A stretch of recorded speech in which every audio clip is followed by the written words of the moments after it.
buruk kehidupan keagamaannya. Kalau saya bandingkan dengan orang Farisi dan ahli Taurat. Kenapa? Karena orang Kristen tidak mengajarkan hukum Taurat dan tidak menjalankan. Sesuai apa yang dikatakan Paulus itu tadi. Dengan matinya Yesus di tiang salib, ia membatalkan hukum Taurat dan segala ketetapannya. Jadi semuanya batal, tidak ada yang dipilih-pilih.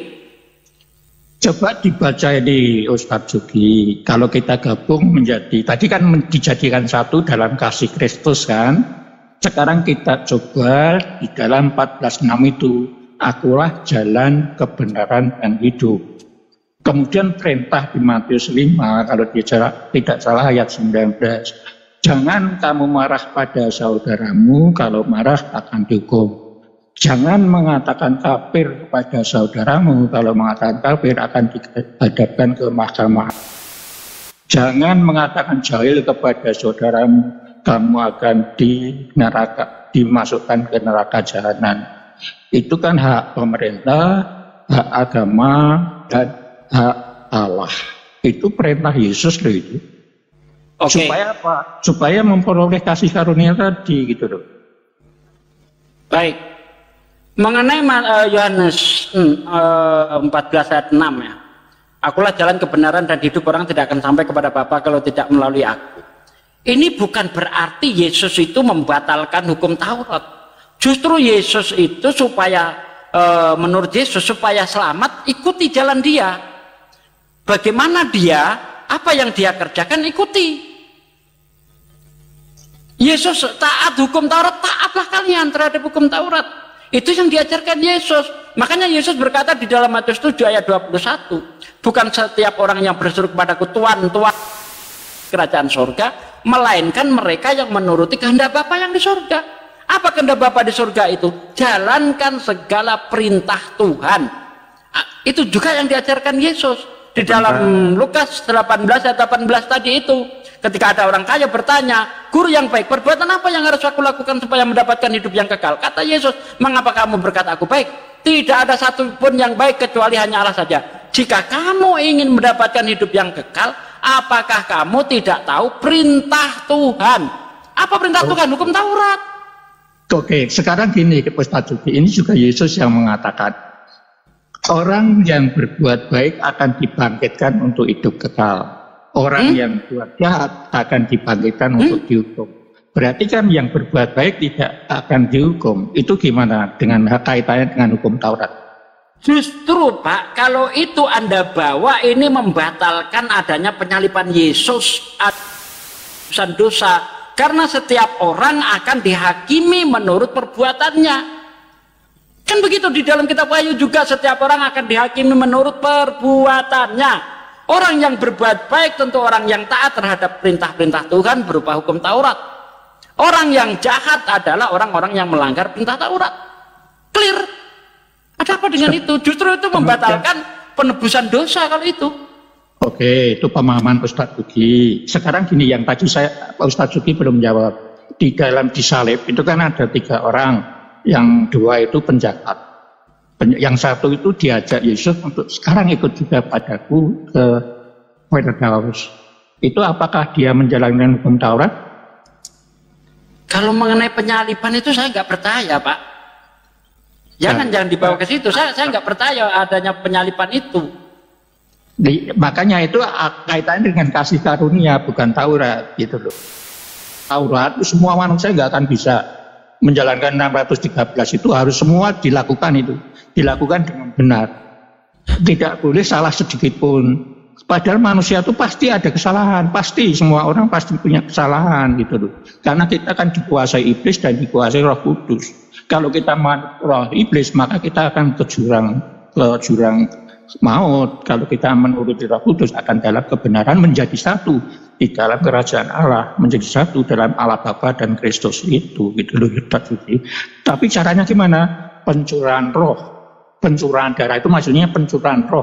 Sehingga di dalam Yohanes 16:14 itu, aku akan minta penolong lain, yaitu Roh Kudus atau Roh kebenaran yang mendampingi kita supaya selalu berada dalam kebenaran gitu loh Ustaz Suki. Supaya selalu. Jadi, oke. Jadi gini Pak. Paulus sendiri ngaku kalau dia itu sempurna menjalankan Taurat. Ini Paulus sendiri, tetapi setelah dia kenal Yesus, dia menganggap bahwa hukum Taurat ini sampah. Ini menurut Paulus ya, saya bukakan ya. Saya bukakan bahwa Paulus itu mengatakan hukum Taurat itu sampah. Bentar. Saya agak lupa ayatnya. Ya. Di Filipi 3 ayat 8, malahan segala sesuatu kuanggap rugi karena pengenalan akan Kristus Yesus Tuhanku lebih mulia daripada semua. Oleh karena dialah aku telah melepaskan semuanya itu dan menganggapnya sampah supaya aku memperoleh Kristus. Jadi menurut pandangan Paulus, kalau kamu sudah percaya Yesus sebagai Tuhan, hukum Taurat ini sampah, nggak ada gunanya lagi. Makanya kalau kita lihat di dalam kitab Galatia 5 ayat 2, ketika kita hukum Taurat, kamu itu tidak menghargai pengorbanan Yesus di kayu salib itu. Galatia itu diambil contoh seperti sunat contohnya. Sesungguhnya aku Paulus berkata kepadamu, apabila kamu menyunatkan dirimu, maka Yesus Kristus tidak berguna bagimu. Ini ajaran Paulus. Ya, kalau sudah percaya Yesus Tuhan, dia mati di salib untuk menebus dosa kita, maka hukum Taurat itu sampah. Seharusnya, Pak, ketika orang tidak mampu menjalankan hukum Taurat, bukan hukum Tauratnya yang dihapuskan sebagaimana yang diajarkan Paulus, orangnya yang harus dihukum. Ini enggak seperti contoh kita itu berkendara tidak pakai helm, ya, tapi hukumnya yang dihapus sehingga orang bebas tidak pakai helm lagi. Seolah-olah seperti itu ajaran Kristen itu. Seharusnya orangnya ini yang harus kita hukum, kita tilang, bukan polisinya yang ditilang, Pak. Pemahaman Ustadz Sugi yang berbeda ya. Kalau pemahaman saya, Paulus itu justru menjadikan satu dalam kasih Kristus, maksudnya inti ajaran Kristus, inti ajakan Kristus itu apa? Untuk berperilaku, untuk menulis dan berucap, itu yang pertama. Kemudian untuk hubungan dengan masyarakat atau berserikat itu bagaimana? Lalu hubungan Tuhan dengan Tuhan itu bagaimana? Itu intinya di situ. Menurut Ustadz Sugi, bagaimana kita harus berperilaku individu? Itu saya setuju. Itu saya sangat setuju, Pak. Nah, itu sudah inti bentar. Saya sangat setuju. Saya sangat setuju akan hal itu, sebagaimana yang dikatakan Yesus di dalam Markus 12 ayat 29 ayat 3 sampai 32 itu. Dengar hai Israel, hukum yang utama ialah mengenal Allah satu-satunya yang benar. Kan begitu. Shema Yisrael Adonai Elohinu Ehad. Dengarlah Israel, Tuhan Allah kita, Tuhan itu Esa. Itu hukum yang utama. Kasihlah Tuhan Allahmu dengan segenap hatimu dan dengan segenap akal budimu. Dan hukum yang kedua, kasihilah sesamamu sebagaimana kamu mengasihi dirimu sendiri. Itu nggak ada masalah. Apakah tanpa Yesus disalib itu tidak bisa terwujud? Maksud saya gini loh, tadi kan Ustadz Sugi mengatakan membatalkan hukum Taurat, gitu kan? Mengapa Paulus membatalkan hukum Taurat, gitu kan? Dan Taurat itu dianggap sampah, gitu kan tadi? Iya. Nah ini si Paulus itu mengajak supaya menyatu di dalam Kristus, menyatu di dalam kebenaran, gitu loh. Karena kebenaran itu sudah Taurat itu sudah tidak apa namanya ya, tadi Paulus mengatakan sampah. Kalau kita sudah dalam kebenaran Kristus, mengapa kita otomatis melakukan Taurat dalam moral itu, bukan ritual gitu, Ustadz Sugi. Ya, jadi gini, Pak. Jadi gini, kenapa Paulus itu mengatakan seperti itu? Karena menurut Paulus adanya dosa karena adanya aturan. Supaya tidak ada dosa, maka aturan itulah yang harus dihapuskan. Dengan cara apa? Yesus yang adalah menurut mereka Tuhan itu yang harus mati sebagai sang pembuat aturan. Kan begitu? Itu pemahaman panjenengan yang berbeda. Bukan pemahaman saya, bukan begitu. Makanya itu coba tadi membatalkan hukum Taurat untuk menjadikan satu di dalam kasih Kristus. Nah, kasih Kristus seperti apa menurut Ustadz Sugi? Nah ya, di dalam kasih Kristus itu menurut Paulus sudah tidak perlu lagi menjalankan hukum-hukum Taurat, karena hukum Taurat itu sampah. Salah. Makanya di dalam ini ayatnya Filipi 3 ayat 8. Bukan maksud saya menjadikan satu itu artinya antara Israel dengan bangsa-bangsa lain itu menjadi satu lagi, semuanya sudah berada di dalam Kristus. Karena Taurat itu kan hanya berlaku di dalam Israel, tidak berlaku di luar Israel. Itu loh Ustaz. Jadi gini loh Pak, kalau kita itu sudah percaya Yesus sebagai Tuhan, dia mati disalib untuk menebus dosa manusia, maka kamu itu tidak perlu khawatir akan dosamu lagi. Bahkan kamu nggak menjalankan perintah-perintah itu nggak apa-apa, itu semua sampah. Ini menurut Paulus ya, itu semuanya itu sampah. Gitu. Jadi kamu tidak perlu lagi menjalankan hukum Taurat. Nah, beda lagi dengan apa yang diajarkan Yesus, Pak. Yang diajarkan Yesus itu, ya, dia tetap harus mengasihi Tuhan Allah. Nah, ini tidak hanya bisa di mulut saja. Kasihilah Tuhan Allahmu itu tidak bisa hanya di mulut. Harus ada dengan cara pembuktian. Pembuktian menjalankan perintah-perintah Tuhan. Itu bukti kita kasih kepada Tuhan. Kan begitu. Bagaimana mungkin kita mengatakan aku mengasihi Tuhan tapi aku tidak menjalankan perintah Tuhan? Itu namanya bukan mengasihi Tuhan. Begitu Pak. Mungkin karena gini ya Ustaz Juki, kalau pemahaman saya, Paulus itu mengajak di dalam kebenaran Kristus Yesus di dalam kasih itu sendiri. Maka dia dengan lantang mengatakan Taurat itu sampah gitu kan. Padahal kita di luar Yahudi kan tidak melakukan Taurat itu. Kita yang lakukan adalah norma-norma kehidupan manusia. Sejauh kita dalam hal baik, benar, dan membangun, itu sudah di dalam kasih itu sendiri. Karena kasih itu adalah kebenaran gitu loh Ustaz Sugi. Sehingga kasih karunia akan muncul menurut si Paulus dan menurut kami gitu loh. Nah justru ini yang jadi pertanyaan Pak. Hukum Taurat itu hanya untuk bangsa Yahudi. Kristen kegeeran bahwa hukum Taurat itu sudah dibebaskan untuk dia. Apa hubungannya? Kan nggak ada hubungannya sebenarnya. Oleh karena itu Paulus kan menyatukan menjadi satu kasih Kristus tadi. Sehingga semua umat di dunia ini berada di dalam satu kasih Kristus, di dalam kebenaran itu sendiri, supaya hidup kekal. Karena memperoleh pencurahan Roh Kudus, memperoleh pendampingan Roh Kudus, supaya Roh Kudus selalu mengingatkan kita berbuat baik dan benar gitu loh Ustaz Uki. Ya, jadi gini, kalau hukum Taurat itu hanya untuk bangsa Yahudi, seharusnya yang dibebaskan, ya yang dibebaskan tidak menjalankan hukum Taurat itu orang Yahudi, bukan orang di luar Yahudi. Orang di luar Yahudi mah bebas, kamu mau maling, mau mencuri, nggak ada hukumannya. Karena apa? Karena perintah Tuhan tidak pernah datang kepada dia. Makanya ada hukum, bentar Pak, ada hukuman itu kalau ada perintah, ada aturan maka tidak ada hukuman. Logisnya seperti itu. Makanya kan Yesus datang hanya di bangsa Israel kan Ustaz Suki. Nah itu tahu.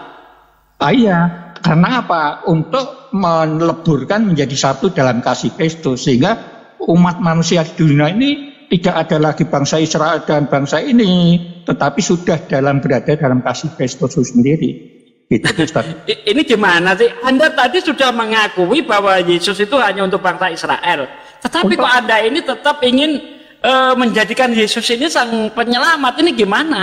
Kok bertolak belakang dengan pernyataan Anda? Di Paulus tadi kan dikatakan bahwa menurut Paulus kan mengajarkan di luar Israel.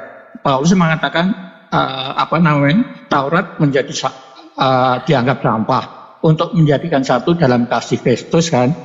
Supaya ini tadi, supaya nyambung. Nah, kalau begitu berarti Anda pengikutnya Paulus. Pak Paulus lah yang punya inisiatif untuk mengajarkan ajarannya kepada orang di luar bangsa Israel. Kalau Yesus sendiri tidak pernah berpikir seperti itu. Bahkan ketika ada bahkan ketika ada perempuan yang minta tolong kepada Yesus, orang Samaria, Anda baca di dalam Matius 15 ayat 22 sampai ayat 27. Apa kata Yesus di situ? Tidak layak roti bagi anak-anak dilemparkan kepada anjing. Ya, artinya apa? Ajaran Yesus itu hanya untuk anak-anak. Anak-anak di sini adalah bangsa Israel. Anjing orang di luar bangsa Israel. Makanya tadi saya katakan Yesus sendiri tidak punya inisiatif untuk mengajarkan ajarannya keluar bangsa Israel. Yesus nggak pernah berpikir seperti itu. Bahkan Yesus pernah melarang murid-muridnya. Anda baca di dalam Matius 10 ayat 5 ayat 6. Yesus memanggil 12 murid dan berpesan, janganlah orang lain atau ke kota orang Samaria, melainkan pergilah kepada domba-domba yang hilang dari Israel. Domba-domba yang hilang ini jangan diasumsikan bangsa di luar Israel, bukan. Maksudnya adalah pada waktu Yesus hadir ke dunia ini, bangsa Israel ini sudah tidak menetap lagi di Israel, tetapi sudah menyebar ke seluruh dunia. Sejak kapan? Sejak zaman diaspora, ketika bangsa Israel dihancurkan oleh bangsa Asyur. Maka perintahnya Yesus, walaupun dia pergi ke seluruh dunia, tetapi tetap untuk bangsa Israel, melainkan pergilah kepada domba-domba yang hilang dari umat Israel. Diulang lagi di dalam Matius 15 ayat 24, aku diutus hanya untuk domba yang hilang dari Israel. Itu iya, iya, karena tahu bahwa Allah itu tahu bahwa Israel ini kan mesake karena 13 aturan itu, sehingga dia mengatakan menjadi satulah dalam anakku yang tunggal ini, yaitu Kristus Yesus dalam kasih dan dalam kebenaran. Semua orang kalau berada dalam kebenaran itu menjadi anak-anak Allah. Itu tertulis dalam Yohanes 17. Itu tidak hanya dengan muridnya loh doanya itu, dengan yang percaya. Perikopnya itu Pak, perikopnya Pak, Yohanes 17 Anda baca perikopnya Pak. Betul, tetapi coba 17, 10 apa 8. Yang mati tidak hanya pada murid-muridku ini saja. Oke. Yohanes 17 ya. Yang percaya pada aturan itu, pada ajaran-ajaran murid-muridku ini gitu. Mereka gitu. Semua kalau ada di situ Ustaz Sugi, coba dicermati. Ada. Ya. Di sini kalau kita lihat dari perikopnya saja sudah ketahuan doa Yesus untuk murid-muridnya. Tapi di tengah ada. Iya. Mana? Tengah ada. Tidak hanya ini yang kumintakan, tetapi yang ini ya di ayat 8 ya, di ayat 8 ya Pak ya. Sebab segala firman yang engkau sampaikan kepadaku telah aku sampaikan kepada mereka. Mereka ini murid-murid Yesus dan mereka telah menerimanya. Mereka tahu benar-benar bahwa aku datang daripadamu dan mereka percaya bahwa engkaulah yang telah mengutus aku. Nah ini murid-murid Yesus yang didoakan Yesus, yang percaya kepada Yesus, percaya Yesus itu hanya sebagai utusan. Nah sementara Kristen mengakui bahwa Yesus itu Tuhan. Nah di ayat 9 kita baca yang Anda maksud, aku berdoa untuk mereka bukan untuk dunia. Baca baik-baik ayat 9. Betul. Aku berdoa untuk mereka bukan untuk dunia. Aku berdoa tetapi mereka yang telah engkau berikan kepadaku, sebab mereka adalah milikmu. Jelas toh? Yesus hanya untuk bangsa Israel saja. Terus. Dan segala milikku adalah milikmu, dan milikmu adalah milikku. Dan aku telah dipermuliakan di dalam mereka. Dan aku tidak ada lagi di dalam dunia, tetapi mereka masih ada di dalam dunia. Dan aku datang kepadamu, ya Bapa yang kudus, peliharalah mereka dalam namamu, yaitu namamu yang telah engkau berikan kepadaku, supaya mereka menjadi satu sama seperti kita. Nggak ada lagi. Di mana ini untuk semua orang? Mungkin sebelum 8 mungkin ya. Mungkin sebelum 8. Silakan Ustadz Sugi, nanti silakan di luar ini silakan baca dengan baik. Sudah Pak, saya ini sudah khatam dari kitab Kejadian sampai Wahyu. Makanya dari tadi Pak, saya begitu mudah mengutip ayat-ayat tanpa buka Bible. Anda tahu sendiri. Tapi kenapa tidak menemukan itu? Ya. Saja aku doa gitu. Karena saya paham. Anda mau pakai dasar apa coba untuk membuktikan bahwa Yesus itu untuk seluruh dunia? Mana ayatnya? Seluruh dunia itu begini. Pak Yusuf. Sedikit saya kira dia Pak Ustaz tadi sudah menjawab sebagian dari pertanyaan dia, asumsi dia bahwa di luar Bani Israel itu sebenarnya di luar Bani itu kemana tujuannya, pengertian dari kemana itu? Iya. Itu Ini pertarungan antara dua arah ya. Bible berjalan dengan Yusuf maju. Ya, nanti setelah selesai kita akan melibatkan. Nama saya nggak bikin malu kan? Bible berjalan nggak bikin malu kan? Sesuai kan? Malu silakan. Mungkin yang di luar, mungkin yang silakan baca Yohanes 17. Saya tadi ada tidak hanya mereka yang aku doakan, tetapi mereka juga yang percaya pada ajaran-ajaran mereka gitu. Tapi intinya saya kurang pas ya, mungkin. Itu yang Anda maksudkan di ayat 9 itu ayat tadi. 20, Kan? ayat 20 Pak. Karena sudah hampir 2 jam masih berlanjut, jadi saya berikan kesempatan memberikan kesimpulan 55 menit. Kesimpulan pertama saya berikan kepada Yusuf maju. Silakan untuk mengakhiri pertarungan ini. Bentar saya berikan ya, kesempatan saya dulu ya karena saya sedikit karena saya mau sholat isya dulu. Jadi gini. Oh ya. Setelah melakukan kesimpulan ini saya berikan kepada Bible berjalan kurang lebih 5 menit. Secukupnya saja. Ini kesimpulan untuk mengakhiri. Iya, terima kasih Pak. Ya, jadi begini. Setelah saya diskusi dengan Pak Pastor Yusuf ya dari awal mengenai dosa diwariskan dan sebagainya, itu tidak ada satu ayat pun di dalam kitab Perjanjian Lama bahwa dosa itu diwariskan. Bahkan saya menemukan bahwa dosa itu tidak diwariskan tetapi ditanggung masing-masing. Dan mengenai keselamatan, Yesus tidak pernah mengajarkan bahwa keselamatan itu dengan cara Yesus disalib, di tiang salib untuk menembus dosa manusia. Yesus juga tidak mengajarkan itu. Ya, kemudian yang diajarkan Yesus justru sebaliknya. Yesus memerintahkan untuk berbuat baik, melakukan segala perintah Tuhan itu adalah perbuatan baik. Itu yang diajarkan oleh Yesus.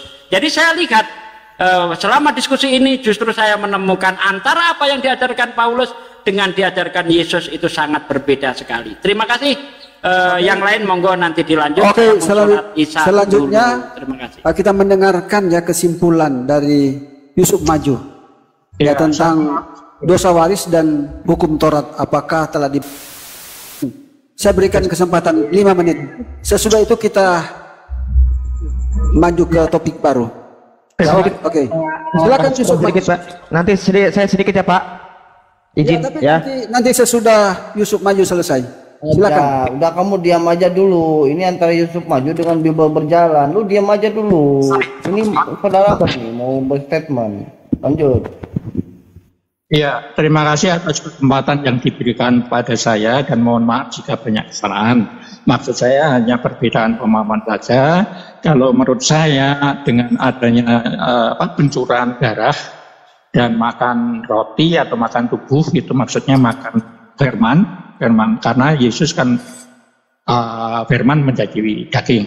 Kemudian pencurahan darah itu adalah pencurahan roh, yaitu kita didampingi, ditolong oleh Roh Kudus atau kebenaran supaya manusia itu berada di dalam kebenaran. Dan kalau berada di dalam kebenaran maka diangkat menjadi anak Allah, dan kalau diangkat menjadi anak Allah maka kita menjadi di dalam kerajaan kekal atau hidup kekal itu sendiri, yaitu memperoleh kasih karunia. Hanya itu. Terima kasih. Oke, demikian selesai sudah ya diskusi antara Bible berjalan dengan Yusuf maju, dan kita ya maju ke babak berikutnya. Ya, kita akan tentukan tema. Di sini ada mencerdaskan bangsa. Ya, silakan mencerdaskan bangsa. Ya, memaparkan sesuatu dogma atau doktrin Anda. Ya, terserah, kita mengalir saja, nanti kita sama-sama menentukan temanya. Silakan mencerdaskan kehidupan bangsa. Yang pertama-tama saya menilai tentang perdiskusian tadi, lalu saya nanti buat narasi yang baru. Ya, narasi baru. Iya, narasi baru. Oke. Ya, tentu ketika kita membahas tentang apa yang menjadi keimanan kita, kita bersumber kepada kitab suci kita masing-masing. Kalau saya itu bersumber dari firman Tuhan, yaitu Alkitab. Maka di sini kita mempercayai firman Tuhan beserta penggenapannya. Penggenapannya itu di Perjanjian Baru. Ya, di mana di kitab suci umat Kristen itu, yaitu Alkitab, ada Perjanjian Lama, di mana di sana yang paling terkenal itu adalah di mana hukum Tuhan berlaku atas bangsa pilihannya, yaitu dalam artian dalam hal ini yaitu keturunan dari Abraham, yaitu cikal bakal menjadi ke-12 suku Israel. Masalah tentang hukum apa yang ditentukan oleh Allah itu sendiri terhadap bani pilihannya, urusan tentang makan Allah mengatur juga, urusan tentang kulub Allah mengatur juga. Ya, namun semua di balik itu tentu ada tujuan dan maksud Allah yang paling tertinggi, yaitu moralitas kehidupan, keberlangsungan hidup manusia itu sendiri yang menjalankan hukum-hukum apa yang menjadi hukum ketetapan oleh Tuhan kepada bani pilihannya. Contoh ketika Bani Israel, bani pilihan Allah, ditetapkan oleh Allah atas mereka hukum-hukum yang ditentukan oleh Allah itu sendiri, di mana Bani Israel ini menjalankan hukum-hukum atau perintah-perintah Allah. Mereka memaksakan bani yang di luar Bani Israel, yang notabene bani tersebut bukan bani pilihan Allah. Mereka memaksakan menerapkan hukum-hukum yang bersifat dogmatif, bersifat perintah-perintah. Contoh, halal dan haram, sunat dan tidak sunat, koser dan tidak koser. Lebih mementingkan hukum-hukum yang bersifat dogmatis tersebut daripada mereka mengaplikasikan kehidupan mereka berdasarkan firman Tuhan dengan buah yang mereka peroleh. Contoh, Bani Israel ketika berhadapan dengan orang Samaria yang melaksanakan hukum Taurat, ketika ada orang yang tidak berdaya di pinggir jalan, orang Samaria lewat, orang Samaria menolong orang tersebut. Namun orang-orang yang menjalankan hukum Taurat, yaitu Bani Israel yang menjalankan hukum Taurat, mereka melihat saja, tidak mau menolong orang tersebut.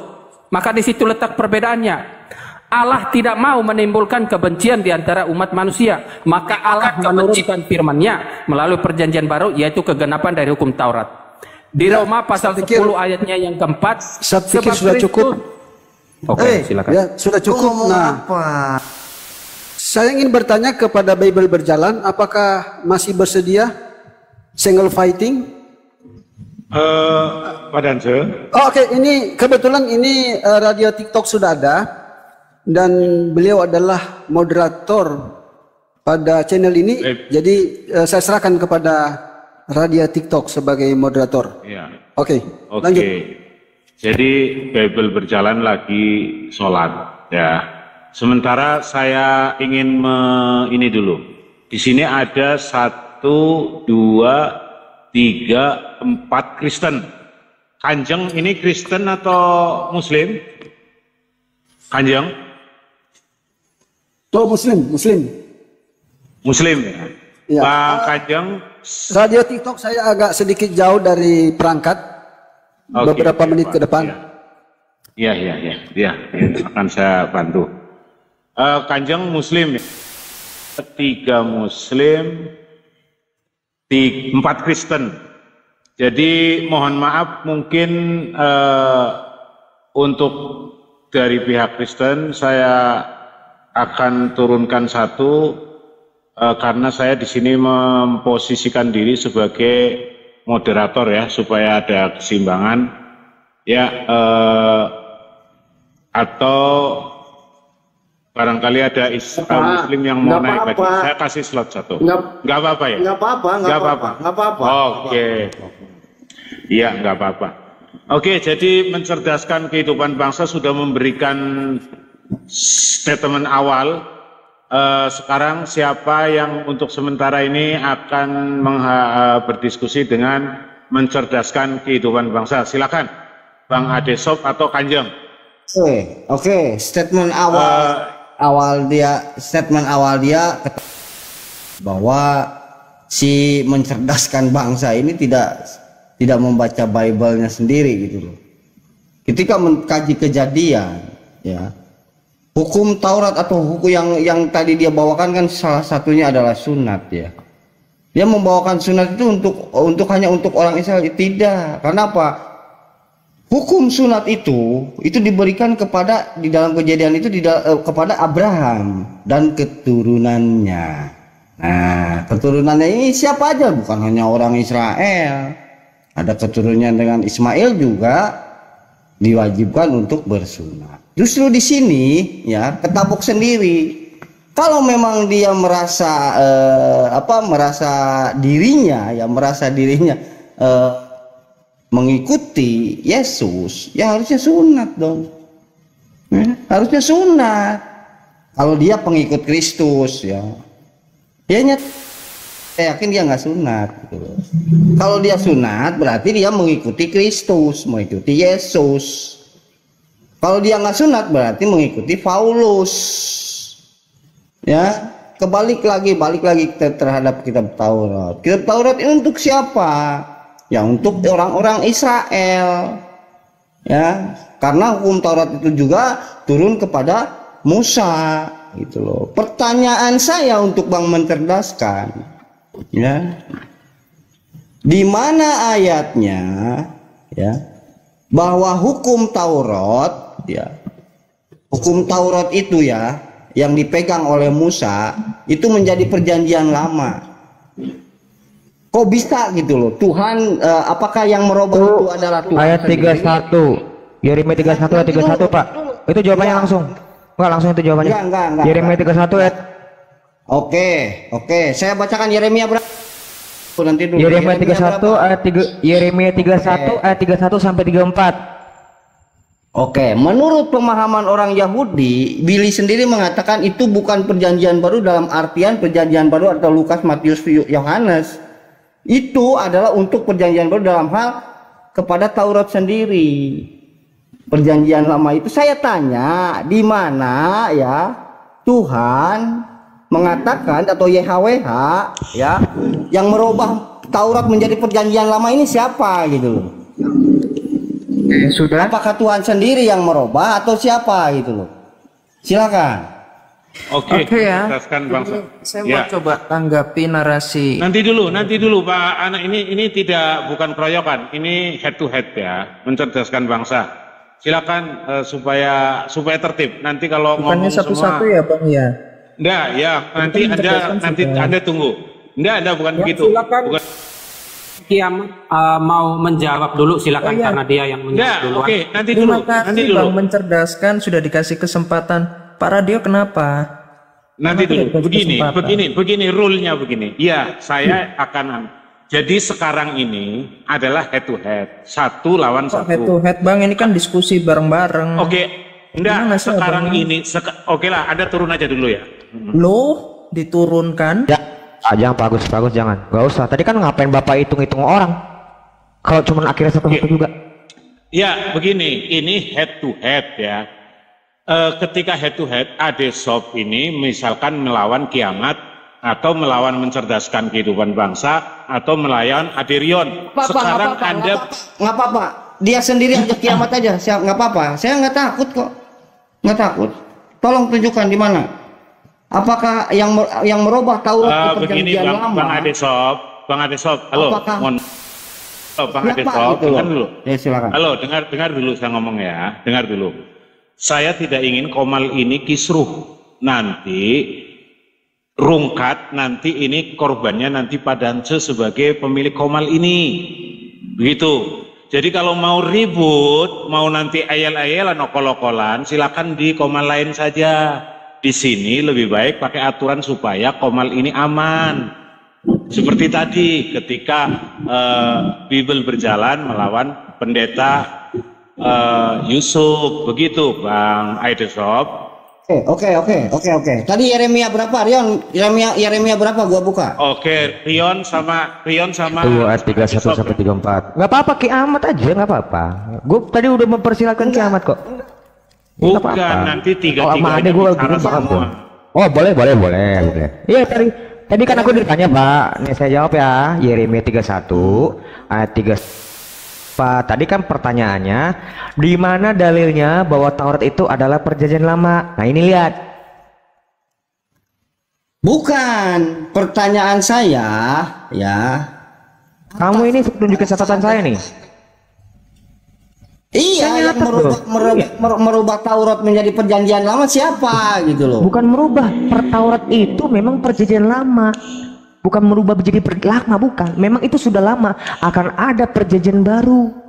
Bukan seperti Yeremia berapa? Mana ayatnya Yeremia berapa? Yeremia berapa? 31 Yeremia 31, perhatiin ya. Yeremia 31 ayat 31 sampai 32. Yeremia 31 nomor 31.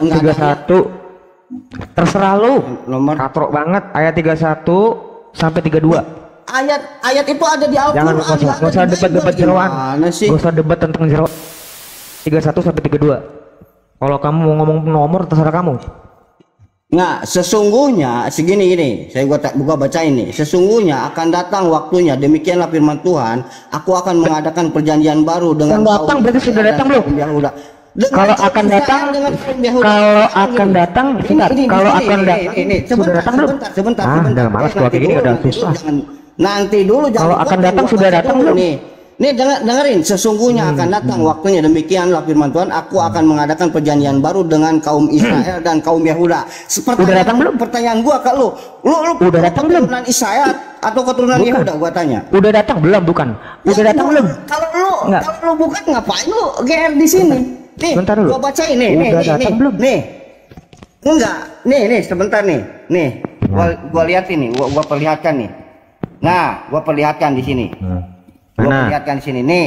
Sesungguhnya akan datang waktunya, demikian aku akan mengadakan perjanjian baru dengan kaum Israel dan kaum Yehuda. Pertanyaan gue, lu kaum Israel atau kaum Yehuda? Gua tanya. Bukan kaum Israel. Hah? Bukan kaum Israel, bukan kaum Yehuda. Bukan, lu ngapain GR di sini? Makanya kaum Israel dan Yehuda. Dengar, makanya bukan seperti perjanjian yang telah kuadakan dengan nenek moyang mereka kepada waktu aku memegang tangan mereka untuk membawa mereka keluar dari tanah Mesir. Perjanjian itu telah mereka ingkari. Itulah Taurat. Nah, pertanyaannya awalnya di sini.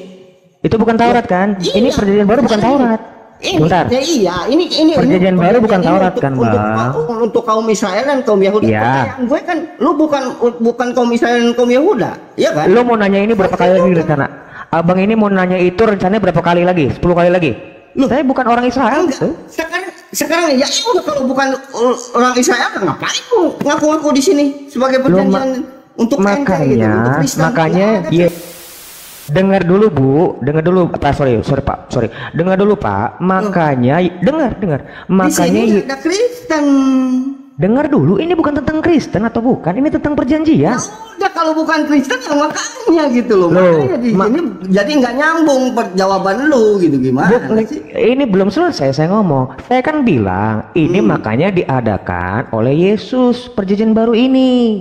Karena Yesus itu adalah dari suku Yehuda, Bapak, dari orang Israel. Satu. Iya, kedua, sebentar. Oke, kalau bentar dulu. Itu masih nyambung. Sekarang kalau untuk lu, bukan untuk Yesus, kalau untuk Yesus nyambung. Kalau untuk lu, bukan untuk Yesus lah. Yesus enggak gini. Yesus itu untuk seluruh dunia. Gimana? Tapi perjanjian baru itu loh gini, Pak. Perjanjian baru itu yang mengadakan itu adalah kaum Israel dan kaum Yehuda, yaitu Yesus. Yesus kan berasal dari kaum Israel, dari suku Yehuda. Tanya, dengar dulu. Itu masih nyambung. Karena apa? Yesus juga itu mengajar di sinagog. Gua akuin dia mengajar. Pertanyaannya, lu orang Israel atau Yehuda? Ini apakah menurutmu? Sekarang gini, apakah menurutmu Yesus itu Kristen, orang Kristen? Ya. Bukan, Yesus bukan Kristen, bukan. Lu Kristen kan? Iya. Udah, berarti bukan kenapa untuk ya udah, maksudnya untuk Yesus. Bukan, makanya Yesus ngomong. Di sini kan disebutkan untuk umat kan. Bapak, masalah gue lawan anak kecil kayak gini sih Pak Agus. Lo kok ini udah mulai menghujat nih, Saya bilang nggak menghujat, Kamu ini tuh ngomong-ngomong anak kecil. Karena gini Pak, sebentar. Karena jangan sarkas, tenang aja, nyantai. Iya, gitu. Makanya Pak, ini Yesus ngomong di dalam Matius 26 ayat 28. Sebab inilah darahku, darah perjanjian yang ditumpahkan bagi banyak orang untuk pengampunan dosa. Ini loh yang dimaksud dengan perjanjian baru itu tentang dosa. Makanya sampai ayat 34 itu nanti kamu akan dijelaskan bahwa itu tentang dosa, bukan tentang syariat. Coba baca sampai ayat 34. Makanya itu dipertegas kembali oleh Yesus di dalam Matius 26 ayat 28. Gini. Apakah di dalam perjanjian lama ada kisah penumbalan manusia untuk penebusan dosa? Nggak ada, kecuali dia bangun. Ada Yohanes Yesaya 5 ada bang Yesaya 53 ayat 8 sampai 10. Ada. Gua baca dari Yesaya 53 ayat 5 ayat 8 sampai 10. Saya bukan Bibel berjalan. Saya bukan Bibel berjalan. Tenang aja, santai aja. 53 ayat nomor 8. berapa? Ayat 8 sampai 10. Sesudah penahanan dan penghukuman ia terambil, dan tentang nasibnya siapakah yang memikirkannya, sungguh ia terputus dari negeri orang-orang hidup, dan karena pemberontakan umatku ia kena tulah. Pemberontakan umatku ia kena tulah untuk menempatkan kuburnya di antara orang-orang fasik, dan dalam matinya ia ada di antara penjahat-penjahat, sekalipun ia tidak berbuat kekerasan dan tipu tidak ada dalam mulutnya, tetapi bertuhan berkehendak menemukan dia. Maksudnya kamu nih yang membacakan dia, bukan gue gitu loh. Lah jadi kamu nggak suka? Yaudah gue biar gue baca. Sini gue baca. Kalau kamu nggak suka lu baca sih. Oke, baik, gue yang tungguin. Lihat gedein lah gua. Ya udah gedein lah gua. Lu jangan marah-marah, Pak. Gedein lah saya. Gua enggak marah-marah. Lu ini marah-marah. Ini marah-marah. Ini marah-marah. Nangis. Nangis. Nangis. Kok enggak nangis? Enggak nangis. Ntar gua biar buku. Saya buka, Pak. Nangis gimana? Nih. Baik, nih. Ya toh, sesudah penahanan dan sebenarnya lebih bagus dari ayat pertama, cuman kan kita wasting time toh, nggak apa-apa, gue baca dari ayat 8 aja. Sesudah penahanan dan penghukuman ia terambil, ini ngomongin tentang Mesias, Pak, oke? Dan tentang nasibnya, siapakah yang memikirkannya? Sungguh ia terputus dari orang-orang hidup, artinya apa? Mati. Dan karena pemberontakan umatku, umat Israel, ia kena tulah. Nah tuh, orang menempatkan kuburnya di antara orang-orang fasik, dan dalam matinya, apa sih ini? Dan dalam matinya ia ada di antara penjahat-penjahat. Betul toh? Yesus di antara dari dua penjahat kan? Sekalipun ia tidak berkekerasan, betul, dan tipu tidak ada di mulutnya. Di sini konteksnya kubur. Di sini konteksnya kubur, ya. Apakah kuburan orang-orang jahat itu juga sama dengan Yesus? Enggak. Dengar dulu, bro. Dengar dulu. Tetapi Hasem, dengar, bang, gue lagi ngomong di sini dulu. Dengar dulu, Bang. Udah nggak apa-apa, ini anak-anak baru kayak gini nggak apa-apa. Udah ya, gue ya sekarang ya. Tetapi Hasem berkehendak meremukan dia dengan kesakitan, apabila ia itu yang tadi di atas nih, dia ngomongin nih, si Mesias menyerahkan dirinya sebagai apa? Sebagai apa? Boneka? Bukan. Kurban penebus salah. Ini akan terjadi, ini belum terjadi nih. Ia akan melihat keturunannya, umurnya akan lanjut, dan kehendak Tuhan akan terlaksana olehnya. Sesudah kesusahan jiwa dan sebagainya, ini panjang, Pak. Tapi kan tadi kamu nanya, di mana diajarkan tentang kurban yang menembus penebusan? Loh, oh iya, lu apa? Di sini kan, kamu mau di sini udah kejawab ya? Ya, Pak, udah kejawab ya. Berarti Tuhanmu ini menumbalkan manusia kan begitu? Bukan ya, menumbalkan manusia. Kamu mengakui iya ajarannya berarti ajaran penumbalan manusia untuk penebusan. Di mana? Betul mana disebut tumbal situ? Yang namanya kalau seandainya pembunuhan kepada manusia untuk dosa, untuk apa? Nanti dulu kamu jangan ini korban penebus nih, korban penebus. Katanya nggak ada ajaran penebusan dengan disalib, dengan mati. Nih manusia mati nih. Korban penebus salah. Ayo.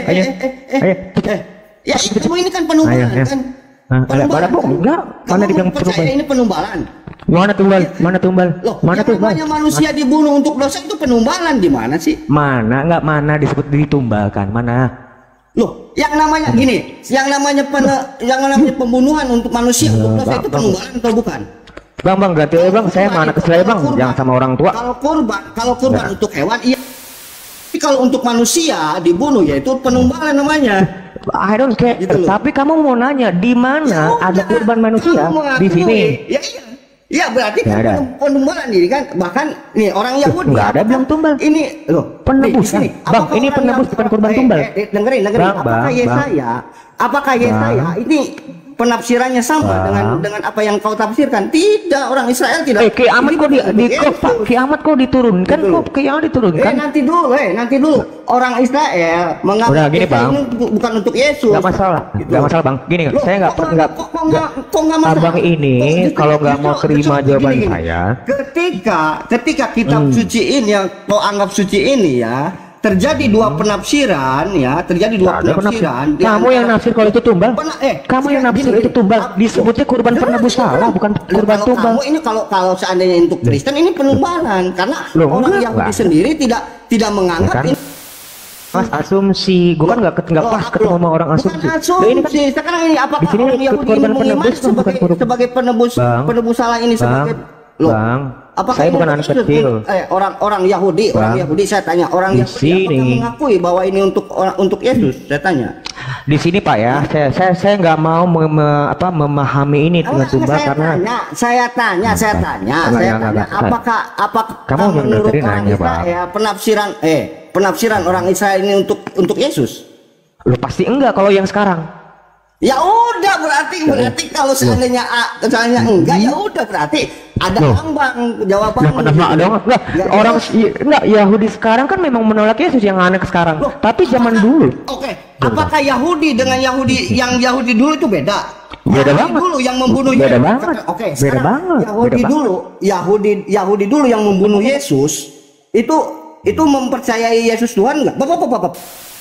Kalau mau diskusi jangan bubak. Enggak bang, ini mic gue ada masalah sebentar. Tadi mic gue itu. Enggak, gua tanya, Mic gue bang, apakah orang Yahudi yang membunuh Yesus? Enggak, apakah orang Yahudi yang membunuh Yesus itu mengimani Yesus sebagai Tuhan? Gua tanya.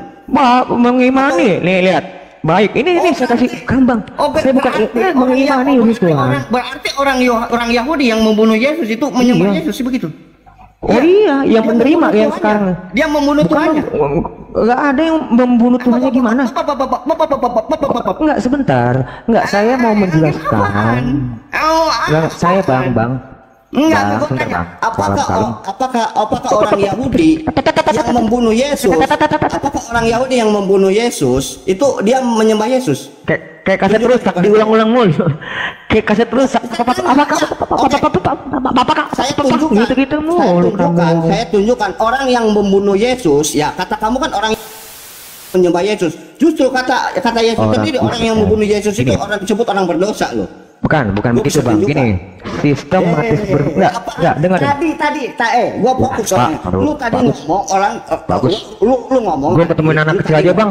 Bagus. Saya temuin sama anak kecil aja bang. Saya nggak mau ketemu orang dewasa. Yang orang yang membunuh Yesus, orang yang membunuh Yesus. Saya lawan anak kecil aja bang.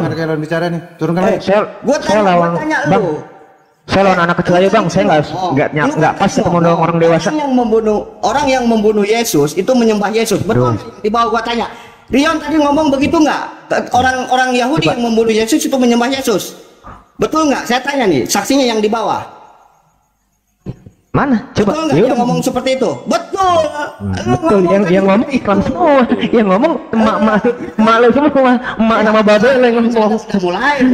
Jadi gini bang. Berarti asumsi di situ. Orang Yahudi. Orang yang membunuh yang menusuk Yesus dengan tombak dia menyembah Yesus. Namanya Malkus. Yes, namanya Malkus. Berarti iya benar bang. Yang dengar iya benar. Memang membunuh. Yang bilang menyerupakan kan Allah Subhanahu Wa Taala. Enggak. Saya ingat ke situ. Yang membunuh Tuhannya. Berarti kamu mengakui bahwa yang dia membunuh Tuhannya gitu loh. Membunuh iya benar. Membunuh Yesus Mesias betul. Dia menyembah Yesus. Benar. Dia yang menggebukin Yesus itu menyembah Yesus juga. Iya namanya Malkus. Iya yang nama menombak iya.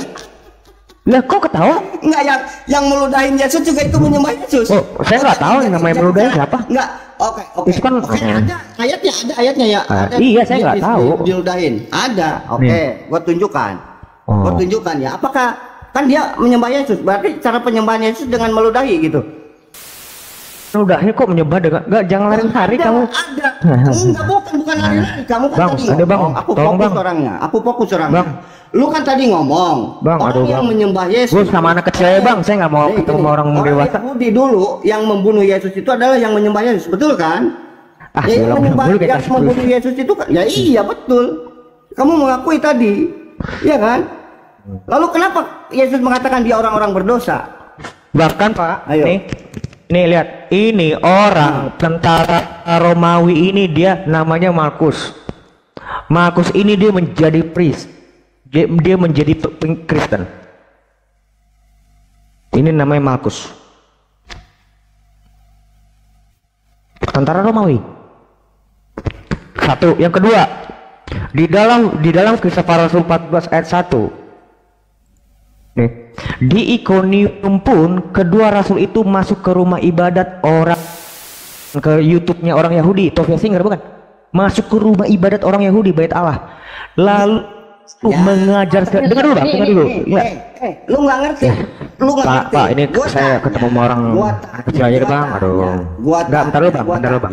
Dari tadi yang membunuh Yesus itu menyembah Yesus sebelum Yesus disalibkan. Apakah mereka menyembah Yesus? Iya kan, kamu mengatakan ini betul kan? Oke, berarti yang meludahi Yesus juga menyembah Yesus kan? Oke, gua tanya Matius nih, gua bawa Matius nih. Pak, sini gini loh. Aduh, Pak Agus, bentar dulu Pak Agus. Ini kok kamu biarin aja?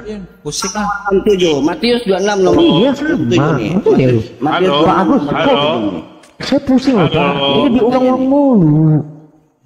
Halo. Saya dicapek Pak, diulang-ulang mulu. Ini maka ini baru 1 lawan 1, apalagi 3 lawan 1. Kisruhnya makanya itu 10 Pak. Udah lihat ya, 10 nih. Nih, ini aturan tidak. Sekarang saya jangan kalau dia jangan. Kalau dia pakai aturan mimisan dia jangan. Oh ya sudah, saya mute. Lanjut. Enggak, kamu coba enggak Bang kalau dia ini. Kamu kan tadi berstatement bahwa yang menyembah Yesus itu yang membunuh Yesus juga menyembah Yesus, ya kan? Ya kan? Dia kan kamu kan sebagian enggak gitu. Bukan gini Bang, jangan seluruh sebagian gimana sih? Bukan. Banyak sejumlah besar. Jangan direvisi. Lihat Bang. Kok jadi sebagian? Nih lihat sejumlah bukan salah, bukan sebagian, sorry. Sejumlah dengan enggak. Kok jadi bukan sebagian lagi? Gimana ini? Gimana ini kok direvisi terus? Boleh saya lanjut? Saya bilang ini dengan menggunakan diksi ini ya. Sejumlah besar orang Yahudi Yunani menjadi percaya. Ya. Gua tanya sebelum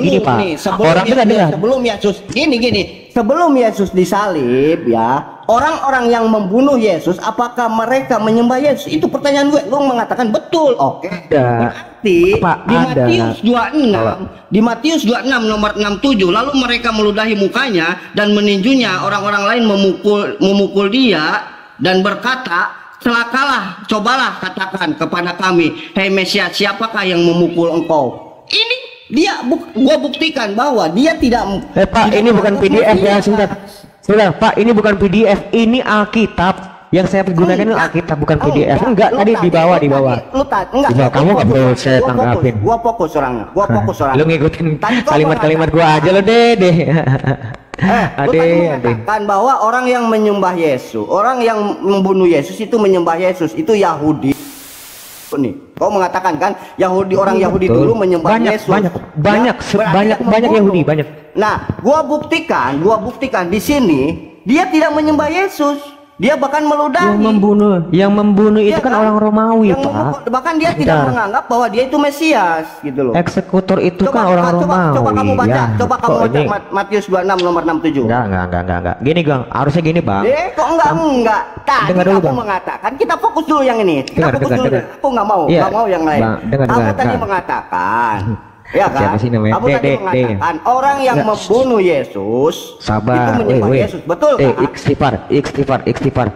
Astagfirullah. Enggak. Astagfirullahaladzim. Coba. Istighfar. Kalem, pelan-pelan. Tadi lu ngomong, sakit, Pak. Ya kan? Aduh. Orang yang membunuh Yesus itu menyembah Yesus dulu.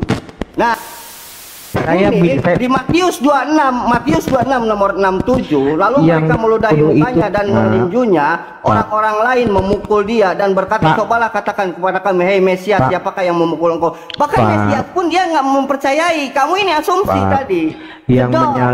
Selamat datang di kebetulan. Nah, oke, benar memang ya, kan? Kamu kebetulan bukan kebenaran. Jadi gini Pak, yang kamu bilang membunuh, kamu kebetulan benar. Kamu kebetulan bukan kebenaran. Kalau kebetulan aja kamu ada di sini. Kamu bukan kebenaran. Dengar dulu. Yang kamu omongin itu kebetulan. Yang kamu omongin kebetulan bukan kebenaran. Benar. Nah, sekarang ini kebenaran seperti ini. Betul. Ketika aku bertanya ke ente. Bagus, saya mundurin diri aja. Apa dia ngomong mulu? Orang Yahudi dulu. Paul Gilbert aja ada refnya loh. Ini dia melodi mulu. Dia dari tadi iya dari intro semua lagi. Ini mulai planning ini. Bang Rion. Melodi mulu dia enggak dari hitamnya. Rion, oke. Menyerah. Sekarang silakan. Wih, enggak, itu kan cuma guide. Enggak apa-apa. Begini Bang, saya tertipin dong. Bukan menyerah, tapi ini iya, gini Pak. Ini Bapak ini kan sebagai moderator juga hancur lebur nih Pak Agus nih. Pak Agus ini kan hancur lebur nih sebagai moderator. Ya, dia ini dari tadi baca-baca diam. Anda justru yang blunder mengatakan kayak polisi tidur Pak Agus. Males dia. Justru Anda tadi blunder ketika mengatakan orang Yahudi dulu dengan Yahudi sekarang berbeda katanya. Orang Yahudi dulu menyembah. Gua tanya, orang Yahudi dulu yang membunuh Yesus, apakah menyembah dia? Menyembah Yesus? Lu mengatakan benar, memang berbeda, Pak. Memang berbeda. Iya, lu gua buktikan di Matius 26 nomor 7. Yang sekarang ini orang Yahudi sekarang pun dia orang Yahudi sekarang sibuknya main YouTube, main TikTok. Kalau orang baru kan udah mulai gini Bang, sebentar. Gua kasih tau ya. Berarti gue yang ngomong sekarang ya. Boleh ngomong gua gantian? Ya. Boleh, oke. Kisah para Rasul 14. Oke. Sangat dulu gue. Apa yang disangkakan apa gini. Di Ikonium pun kedua rasul itu masuk ke rumah ibadah orang Yahudi, bukan ke Indomaret nih. Masuk ke rumah ibadah orang Yahudi. Lalu mengajar sedemikian rupa sehingga sejumlah besar orang Yahudi dan Yunani percaya. Lalu orang Yahudi yang itu pada umumnya percaya atau enggak? Di bawahnya lihat. Tetapi orang-orang Yahudi yang menolak pemberitaan mereka memanaskan hati ini. Cuman sebagian kecil Pak yang menolak.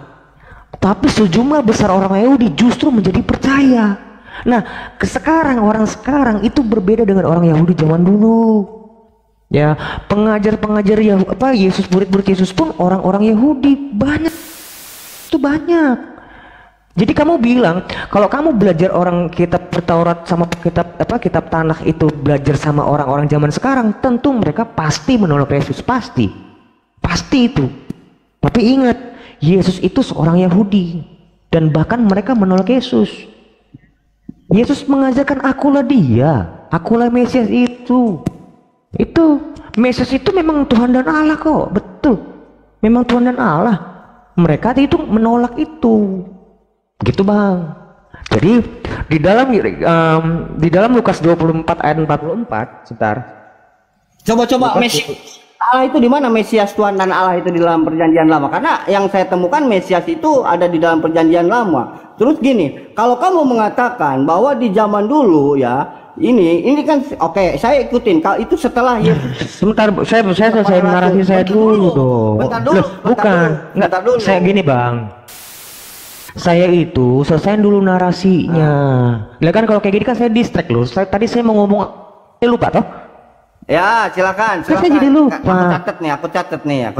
Dia mendingan kamu catat tuh. Tadi gue bingung gue ngomong sampai mana. Yes tuh, lihat. Mesias itu memang Tuhan dan Allah. Buktinya di mana nih? Lihatin. Nih.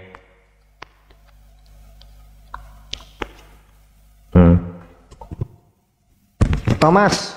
Nih, Thomas menjawab Yesus. Thomas ini bukan orang Jawa nih. Aku minta dalam perjanjian lama Mesias ya itu ada di dalam perjanjian lama. Kalau kamu mengatakan Mesias itu Tuhan dan Allah, Kores pun berarti Tuhan dan Allah. Kamu mengakui bahwa Kores Tuhan dan Allah? Bukan. Oh, berarti bukan. Kores itu bukan Hamasia. Bukan. Gini bang, begini. Kalem. Jangan sampai ke Kores dulu. Di perjanjian, oke, gini. Di perjanjian Mesias itu Tuhan dan Allah di mana? Ntar dulu, saya mau bilang dulu. Mesias. Oh, kamu tadi ngomong Mesias. Mesias itu di dalam perjanjian lama Tuhan dan Allah itu di mana? Gue tanya. Iya, dengar. Gue jelasin dulu. Biarin gue ngomong. Nanti gue ke situ, Pak. Kamu dalam perjanjian baru. Aku minta dalam perjanjian lama. Karena Mesias itu ini Yesus yang ngomong. Perjanjian lama. Loh iya, Mesias ini kan Mesias yang ngomong. Bukan. Mesias di dalam perjanjian lama. Loh, biarin saya jawab. Yesus itu kalau saya ini biarin Yesus menjawab, itu Mesias dalam perjanjian baru, orang Yahudi tidak mengakui. Loh, Yahudi mana? Makanya gue bilang Yahudi mana? Yahudi yang membunuh Yesus. Ini Thomas ini, Bang. Thomas ini, Bang. Ini orang Yahudi, Thomas. Murid Yesus, ini orang Yahudi. Makanya Yahudi yang mana dulu? Kamu Sofia Singer. Bukan Sofia Singer. Wah, itu mah jauh sekali Thomas sama Thomas. Loh. Ini, ketika dia diturun, ketika dia lahir di Nazaret, apakah orang Yahudi percaya bahwa dia adalah Mesias? By the time, yes. Sebagian kecil. By the time, ya. Sebagian kecil. Enggak. Sejalan dengan waktu. Bahkan dia dibunuh. Ya, ini mah cuma. Kalau seandainya dia, gini, kalau memang dia banyak pengikutnya, kenapa ketika dia dibunuh itu tidak terjadi pemberontakan untuk membebaskan Yesus? Banyak kok yang menolak dia. Bukan, jangan ngomong soal logika, kamu baca aja enggak. Banyak juga yang enggak sepakat dengan dia. Gini, Sanhedrin waktu itu memprovokasi agar semua orang tuh menyalibkan Yesus, Pak. Tapi tidak semua orang Yahudi sepakat untuk menyalibkan dia. Bahkan Pontius Pilatus pun sebenarnya tidak menemukan kesalahan di dalam diri dia. Iya, makanya gue tanya, Yahudi tuh nggak semuanya menolak Yesus. Enggak, kamu doang itu yang menolak. Tapi bukan sebagian besar. Bukan kebanyakan. Sebagian besar itu menolak Yesus sebagai Mesias. Bukan kebanyakan. Kebanyakan.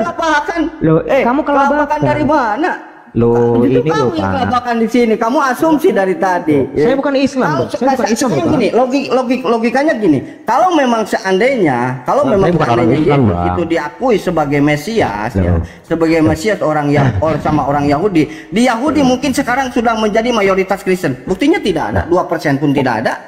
Sekarang dia aja tuh untuk menjadi manusia aja mereka dikit.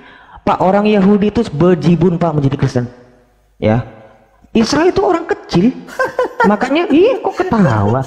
Makanya Yesus ngomong yang didahulukan dari tadi. Enggak, makanya Yesus ngomong gini, buktikan Mesias itu Allah, Tuhan dan Allah di dalam perjanjian lama. Oke, baik. Memang kayak gini, memang harus gue doang jawab, gak apa-apa. Namanya juga Islam itu memang harus bertanya. Udah jangan curhat, ayo jawab dulu. Iya. Dalam perjanjian lama ya, Yesus itu Mesias itu Tuhan dan Allah. Karena Mesias itu ada di dalam awalnya itu ada di dalam perjanjian lama. Bukan Hamasia, Pak. Mesias itu banyak. Loh, tadi kamu ngomong Mesias. Tadi kamu di awal ngomong Mesias. Aduh, kalau kayak begini. Hamasia itu ya. Kamu jangan yang konsisten dong kalau diskusi. Nih, gua tanya lagi orang dijawab. Dia tadi di awal ngomong Mesias nggak? Gua tanya nih orang yang di bawah nih. Gini loh, Pak. Ini kan iya, itu Hamasia, bro. Ya, orang kampung. Orang kampung. Gue di ada RSP, Pak. Gue ada peringatan nih, Pak. Gue ada peringatan, gue keluar dulu. Gue ada peringatan. Oke. Gue keluar masuk lagi. Gue ada peringatan. Jangan so asik. Misal jangan so asik. Gue geli malu. Gue dapat restricted. Gue dapat peringatan. Tunjukkan dulu. Mesias itu Tuhan dan Allah. Waktu Bang Billy mencari kabur, sekarang mau kabur lagi. Ya, Coba mau tunjukkan anak kecil dulu. gua males Diam, mah diam, tuh. diam. Kenapa bocah-bocah ingusan? Bang Bocah Ade, ingusan Bang ngumpul Ade, semua. gini, Aduh. diam kau, diam kau. Bang ya. Ade, Gini, jadi jangan jadi lebet orang- Maderion. Kamu belum orang sanggup Yahudi- lawan Maderion. Orang Yahudi, ada yang Kristen, bahkan Kristen mula-mula itu adalah orang-orang Ebionit ya. Ya, Mereka capek. kitabnya Panarion ya. Mereka kitabnya Panarion. Mari Tiba-tiba, kita buka ya di kan? dalam Tiba-tiba ada Kita buka di dalam Panarion. Kok ada Kabur. tiba-tiba ada ini? Halo. Oke, Si oke, Rion itu oke. setiap kali Mican masuk di mana-mana selalu kabur. Coba Pak, Kemarin lagi tempatnya Billy lagi ngobrol perempuan ini sama di Billy, mute atas, Mican di mute masuk, bawah. kabur. Oke, Diam, bentar dulu. diam kau, diam Iya. kau, Fir, diam kau. Kau Ria. kalau ngomong sendiri, kau keluar aja, buka room sendiri. Iya, iya. sebentar, Akun TikTok, sebentar. dari akun TikTok Iya. menyuruh Rion keluar. Akun Iya, TikTok betul. menyuruh Rion diturunkan, jadi saya turunkan. Iya, iya. Ibu Dari Mita. akun TikTok yang menyuruh diturunkan, jadi saya turunkan.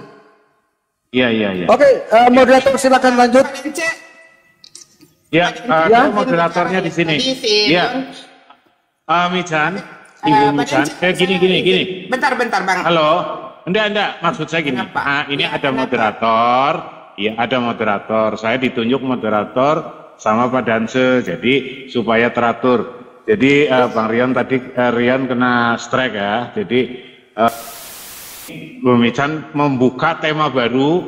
Nah, di sini masih ada Kristen yang lain, yaitu Dilon Sabta. Dilon Sabta Enggak, Muslim atau Kristen? Enggak, gini. Sebentar dulu. Sebentar, Bang Radio TikTok, sebentar gua tanya. Rion ada peringatan itu gara-gara apa gua tanya? Nggak tahu. Kok urusannya apa TikTok katanya itu dia dapat urusannya peringatan? TikTok. Dengar dulu. Gini, dari pemilik akun TikTok menyuruh saya untuk diturunkan, jadi saya turunkan. Kalau tidak, komen saya ini akan di-banned, dilarang, tidak akan muncul lagi. Iya, alasannya apa? Bang Ade, begini Bang Ade jangan tidak percaya kepada apa yang Pak Danse omongkan gitu ya. Mohon maaf ya. Ini saya ingatkan Anda, saya ingatkan Anda. Jadi Anda jangan paksa dia untuk menjawab gitu ya. Karena itu peringatan dari akun TikTok, dari pemilik Ya udahlah, akun. yang kayak itu aja di yang kayak Iya, itu aja makanya dibahas. jangan dibahas. Oh, iya. Nggak perlu. Ya. Silakan Mirjan. Enggak. Silakan. Aku mau jelasin sama si Aderion ya, walaupun sebetulnya dia kalau ketemu Umi di mana-mana selalu kabur. Kemarin dia lagi di tempatnya Bang Billy, Umi masuk pun kabur. Jadi betul apa yang Bilang dikatakan si Rion. kabur. Gak usah Ya bilang udah kabur. diam, kau itu nggak ada ilmu, diam ya. Kau itu nggak ada ilmu, diam. Jadi Umi mau membenarkan apa yang disampaikan oleh si Aderion, bahwa di Yahudi itu sebetulnya memang benar ya. Ada Kristen, bahkan Kristen mula-mula di Yahudi yang disebut dengan orang-orang Ebion ya. Mereka itu Panarion. Orang-orang Ebion ini adalah Kristen mula-mula di Yahudi ya. Mereka ini yang masih mengikuti pengajaran Yesus. Tapi kita coba lihat ya, menurut orang-orang Ebion, Kristen mula-mula di Yahudi, kita buka dulu nih, biar nggak berisik nih, ya oten-oten ini. Ntar Umi buka dulu. Blunder Umi, udah blunder dua. Iya, Bang Ade nggak apa-apa, kita buka aja. Apa kata orang Ebion nih mengenai bapak mereka si Paulus ini?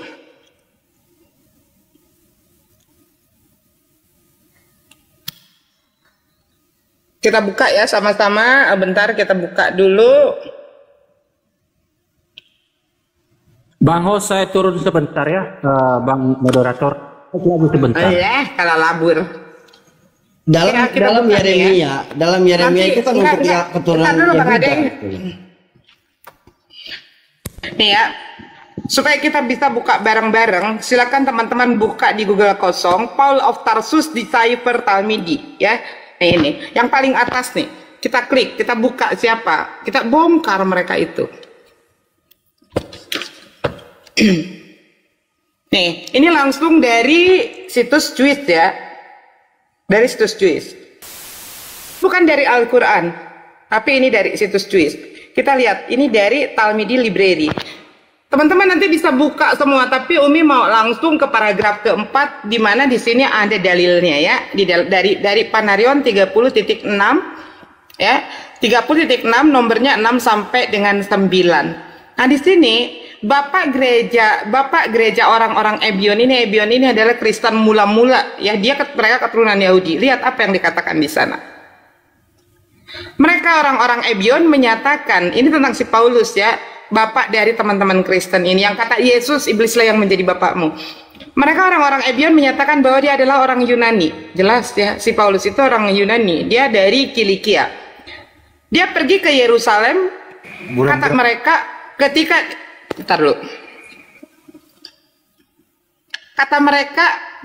kata mereka dan ketika dia menghabiskan beberapa waktu di sana, dia terpikat untuk menikahi putri Imam Gamaliel. Oleh karena itu dia menjadi proselit. Apa itu proselit?